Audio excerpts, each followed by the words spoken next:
Welcome to CoreLogic's Housing Market Update for March 2025. Brought to you by First National Real Estate. CoreLogic's National Home Value Index posted a 0.3% rise in February, ending a short-lived 3-month downturn. The February rise was subtle but broad-based, with every capital city and rest of state region, except Darwin and regional Victoria, recording a rise in values.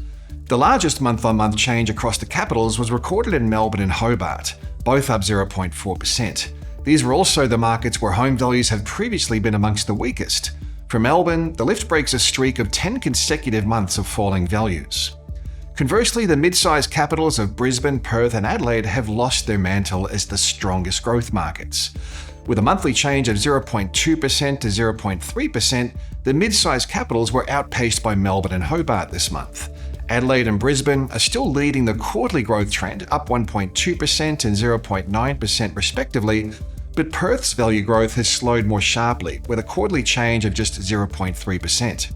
The return to growth across Sydney and Melbourne was driven by the most expensive end of the market, with the upper quartile leading the monthly gains in both cities after recording the sharpest declines. This stronger performance is in line with historical trends, where premium housing markets in Sydney and Melbourne have been the most sensitive to rate cuts. Along with a modest rise in values, we've also seen an improvement in auction clearance rates, which have returned back to long-run average levels across the major auction markets in February.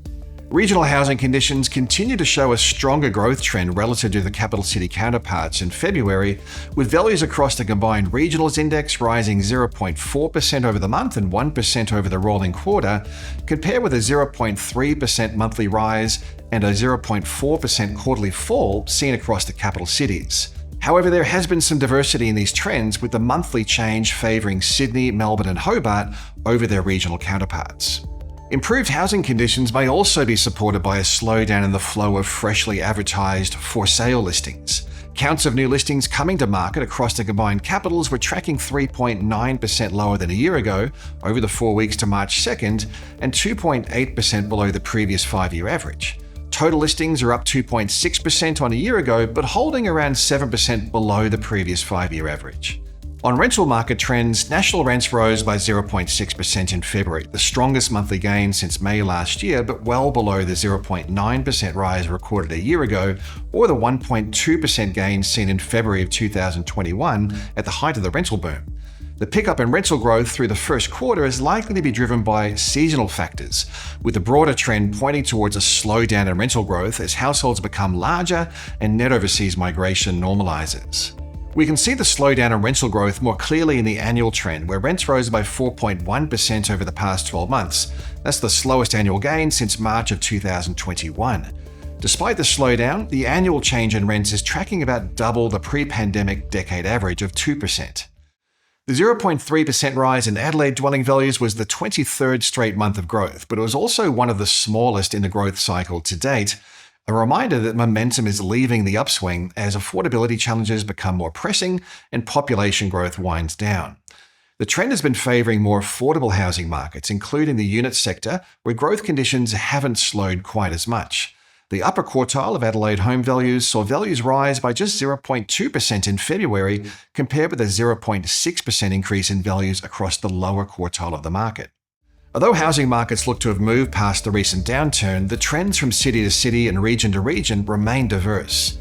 The rate-cutting cycle is still very fresh and it's likely to be drawn out.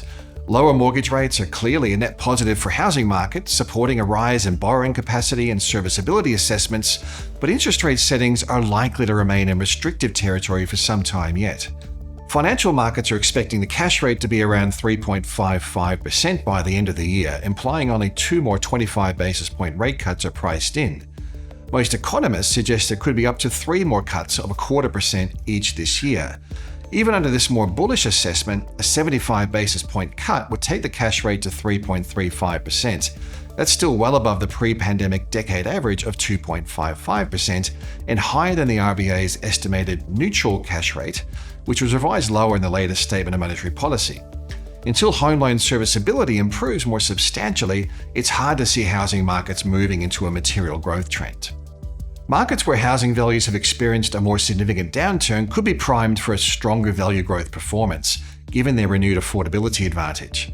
Hobart, the ACT, and Melbourne have all recorded substantial declines from their 2022 peaks. More specifically, it's the premium end of these markets that has taken the biggest hit, with the upper quartile of Hobart's market down 16.4% from peak levels, the ACT's upper quartile is down 9.8%, and Melbourne's most expensive quarter has dropped by 8.9% in value.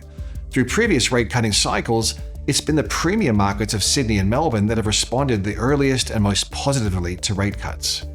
Also, a further lift in consumer sentiment would support purchasing activity. Historically, there's been a close relationship between measures of consumer sentiment and the volume of home sales. We've already seen a substantial rise in sentiment readings over the past 6 months or so, although the past few months have seen the trend flatten out. If sentiment returns to more optimistic levels, along with a subtle improvement in serviceability provided by rate cuts, it's likely we'll see buyer activity lifting. A rise in demand for housing from lower interest rates and from a sentiment boost will be partially offset by slower population growth. After peaking in the first quarter of 2023, the Centre for Population expects net overseas migration to reduce further as arrivals continue to moderate, alongside a pickup in departures as visas from the temporary surge in migrants expire. Less migration is likely to flow through to a further easing in rental demand, and over the medium term, reduced demand for home purchasing. Low levels of newly built housing should also deliver some support for housing values in 2025. Residential construction activity has seen a subtle rise across the detached housing sector, but multi-unit dwelling commencements remain well below average, with little evidence of a pickup in activity due to feasibility challenges amid high construction costs and very tight labour markets.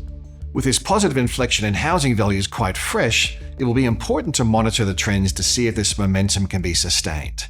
You can stay up to date with all the housing market twists and turns at the news and research pages of the CoreLogic website.